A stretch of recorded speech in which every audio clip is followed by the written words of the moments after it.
किसान और बाघ। बहुत समय पहले की बात है। एक छोटे से गांव के पास घना जंगल था। उस जंगल में कई जानवर रहते थे, जिनमें से एक बाघ भी था। वह बाघ बड़ा ही खतरनाक और चालाक था। जंगल के आसपास के गांवों के लोग उससे हमेशा डरते थे, क्योंकि वह अक्सर उनके जानवरों और कभी-कभी इंसानों पर भी हमला कर देता था। गांव में एक किसान रहता था जिसका नाम रामू था। रामू मेहनती और बुद्धिमान था। उसकी एक छोटी सी जमीन थी, जहां वह खेती करता और अपनी पत्नी और बच्चों के साथ खुशहाल जीवन जीता था। लेकिन बाघ के डर से वह और बाकी गांव वाले हमेशा चिंतित रहते थे। एक दिन रामू खेत में काम कर रहा था।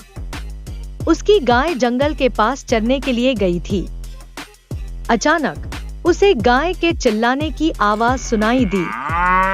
वह दौड़कर वहां पहुंचा तो देखा कि बाघ उसकी गाय पर हमला कर रहा है।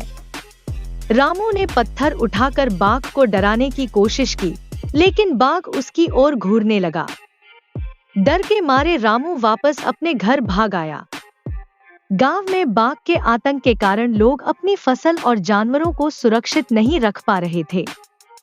बाघ दिन-ब-दिन अधिक खतरनाक होता जा रहा था। गांव वालों ने कई बार बाघ को पकड़ने की योजना बनाई, लेकिन हर बार वह उनकी पकड़ से बाहर निकल जाता। रामू ने सोचा, ऐसे तो काम नहीं चलेगा। अगर हम बाघ से नहीं निपटे तो वह हमारे लिए और अधिक खतरा बन जाएगा। वह कई दिनों तक सोचता रहा और आखिरकार उसने एक योजना बनाई। रामू जंगल के अंदर गया और वहां उसने एक मजबूत गड्ढा खोदा। गड्ढे को उसने घास और पत्तों से ढक दिया ताकि वह दिखाई न दे। गड्ढे के पास उसने एक बकरी को बांध दिया। उसकी योजना थी कि बाघ बकरी को खाने के लिए आएगा और गड्ढे में गिर जाएगा। रात के समय बाघ ने बकरी की आवाज सुनी।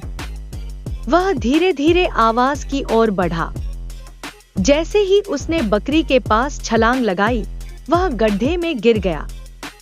रामू और गांव वालों ने बाघ की दहाड़ सुनी और दौड़कर वहां पहुंचे। उन्होंने देखा कि बाघ गड्ढे में फंस गया था। गांव वाले खुशी से झूम उठे।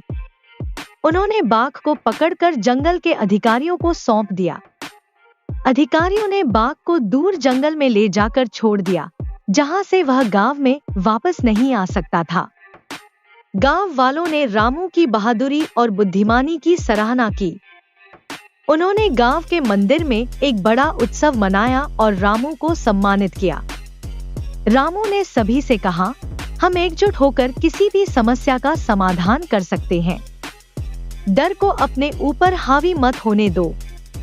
उस दिन से गांव वाले अधिक आत्मनिर्भर और निडर बन गए। बाघ के जाने के बाद गांव में शांति लौट आई और रामू फिर से अपने खेत में मेहनत से काम करने लगा। इस कहानी से हमें यह सीख मिलती है कि कठिन परिस्थितियों में हमें डरने के बजाय अपने दिमाग और साहस का इस्तेमाल करना चाहिए। एकता और समझदारी से बड़ी समस्या का हल निकाला जा सकता है।